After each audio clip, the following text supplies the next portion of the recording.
La desertificación de la política de lucha contra las drogas por parte de Estados Unidos para Colombia hoy ya es un hecho, y antes de que entremos en materia para analizar cuáles son los efectos de esta desertificación sin sanciones económicas por el momento para Colombia, pues debo reconocer primero un error idiomático que cometí ayer en una de las redes, en Instagram, donde coloqué desertificación de manera incorrecta como debe ser con la ortografía. Entonces vamos a ver. Resulta que coloqué desertificación con S solamente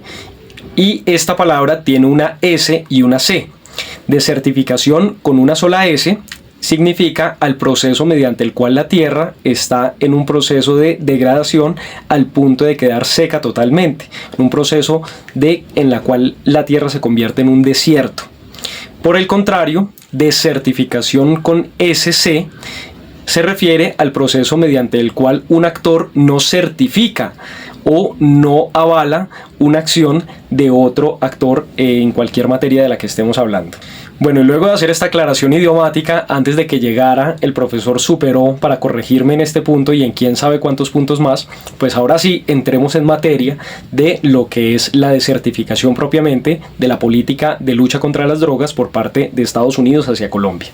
La certificación es un aval que entrega el Departamento de Estado en conjunto con la Oficina de Lucha contra los Narcóticos de Estados Unidos al Congreso de la República de manera anual, y en el cual le indican que efectivamente el país que se esté analizando está luchando contra la política de drogas, o mejor, se está luchando contra la producción de drogas y se está cumpliendo con las políticas de Estados Unidos en esa materia, con lo cual el Congreso de ese país aprueba dentro del presupuesto una partida económica y además un acompañamiento militar en todo este proceso de lucha contra las drogas, de nuevo de acuerdo a las políticas definidas por los Estados Unidos.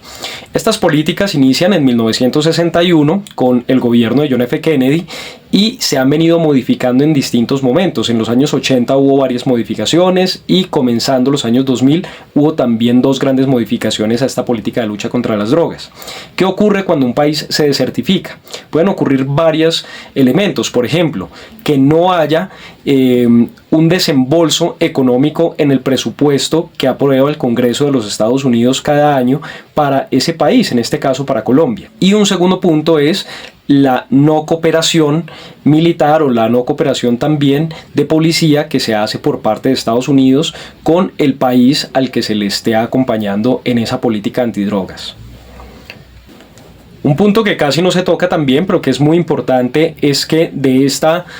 certificación que realiza todos los años Estados Unidos con el país al que esté haciendo su acompañamiento, entre comillas,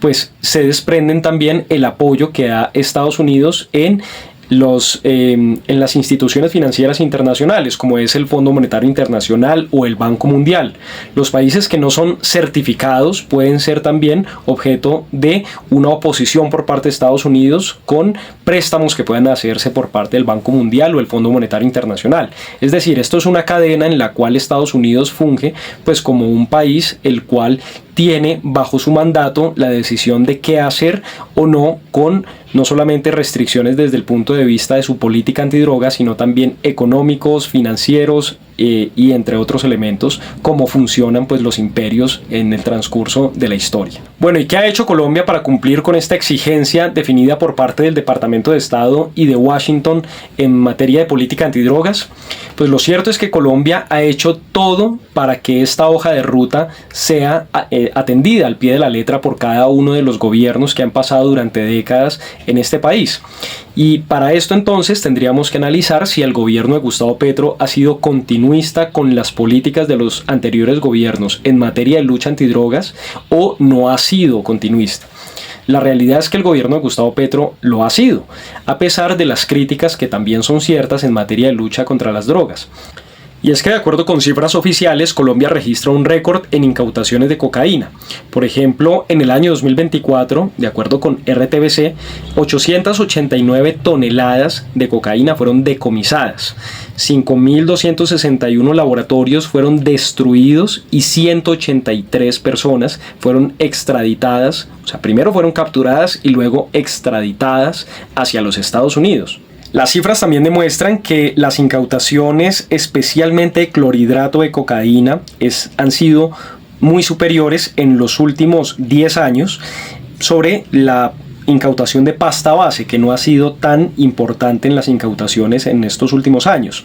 Pero asimismo, la producción potencial de cocaína y de cultivos de coca ha sido exponencial y no es un fenómeno solamente del gobierno de Gustavo Petro, pero sí se ha incrementado de manera importante durante este gobierno, como lo ha señalado el embajador de Estados Unidos en Colombia, John McNamara. Y es que con el pronunciamiento del embajador McNamara en Bogotá, pues tenemos un poco más claro cuál es ese perfil que busca tener en este momento la posición política del gobierno de Donald Trump frente a las decisiones que tienen que ver con Colombia y con la región. Y es que para nadie es un secreto que no estamos precisamente frente a dos grandes amigos cuando se trata de hablar entre Donald Trump y Gustavo Petro. Y podríamos señalar casi con seguridad que la decisión tomada por el gobierno de Donald Trump, que es realizar una no certificación en la política de lucha contra las drogas por parte de Colombia, pero mantener los recursos económicos que hay en este momento destinados para este país con un condicionante, podrían ser una especie como de matrícula condicional, si se quiere ver en términos colegiales, y es que es señalarle a Colombia, ojo, porque en el próximo año usted debe cumplir algunas recomendaciones que nosotros le damos, o si no, serán recortados estos recursos económicos que se expiden por parte del Congreso de los Estados Unidos. Y a esto se le debe sumar que la política de Donald Trump ha sido de presión no solamente contra los gobiernos que no son precisamente de su gusto o de su línea partidaria, sino que ha sido de posicionamiento desde el punto de vista de los aranceles de su posición política, y ahora con instrumentos también de presión como lo es las certificaciones en este tipo de políticas, como el caso de Colombia de lucha contra las drogas. Bueno, después de toda esta información, entonces, ¿cuál fue la decisión final tomada por los Estados Unidos? Como lo veníamos revisando, no es una desertificación completa, ni tampoco es una certificación, que era lo esperado por parte del gobierno de Gustavo Petro. Lo que tenemos es una fórmula intermedia, lo que llaman los expertos un waiver, y es una fórmula mediante la cual pues no se certifica en esta materia a Colombia, en materia de lucha contra las drogas, y se le deja una matrícula condicional, es decir, continúa la cooperación bilateral en términos de financiación hasta por 12 meses, con unas recomendaciones y unas exigencias definidas por los Estados Unidos,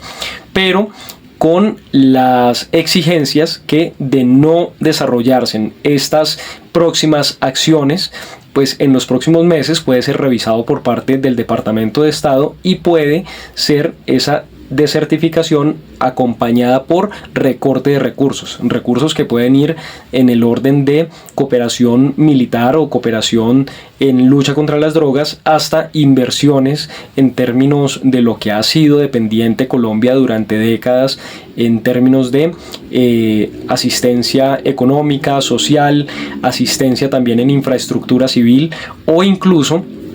en lo que decíamos al principio del video, y es no continuar con el apoyo de Estados Unidos para préstamos en instituciones financieras internacionales como el Fondo Monetario, el Banco Mundial, por parte de Colombia. Es decir, cerrarle las puertas a que Colombia acceda a estos créditos, además muy onerosos año a año, pero que deben tener casi que el beneplácito y la venia por parte de Estados Unidos para poder acceder a los mismos.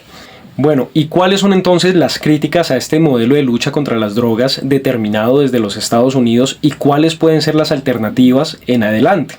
Pues bien lo ha mencionado el ex senador Jorge Enrique Robledo, con un punto que da, desde mi punto de vista, en la clave, en el punto central de cuál es la discusión, y es que los Estados Unidos ha dejado de manera casi que unilateral en el territorio colombiano la lucha contra las drogas, pero no así la persecución a los grandes capos o a los grandes narcotraficantes con quienes se conectan tanto desde esta región de América Latina con los personajes que están directamente en los Estados Unidos, y que es donde se realiza realmente las grandes transacciones económicas de la droga. Por supuesto que se entiende que en Colombia se produce esta droga y que esta es la base desde donde salen durante décadas, ha sido así, pues esta materia prima para poder llegar a las distintas regiones del mundo, especialmente a los Estados Unidos y Europa. Pero es un hecho que tampoco Estados Unidos, con toda su inteligencia y con toda su capacidad militar de inteligencia y seguimiento a los distintos actores a nivel internacional, pues haya podido desarticular en su propio territorio cuáles son esas grandes empresas criminales que están detrás de este negocio. Es decir, para Colombia ha sido casi que el peso y el soporte completo de esta lucha, de esta política antidrogas, muy desde el estilo de los Estados Unidos con una posición imperialista, mientras que los Estados Unidos se han descargado el bulto de hacer toda una política real de seguimiento y de captura de los grandes capos que se encuentran en su propio territorio, muy seguramente porque también se encuentran en grandes esferas del poder.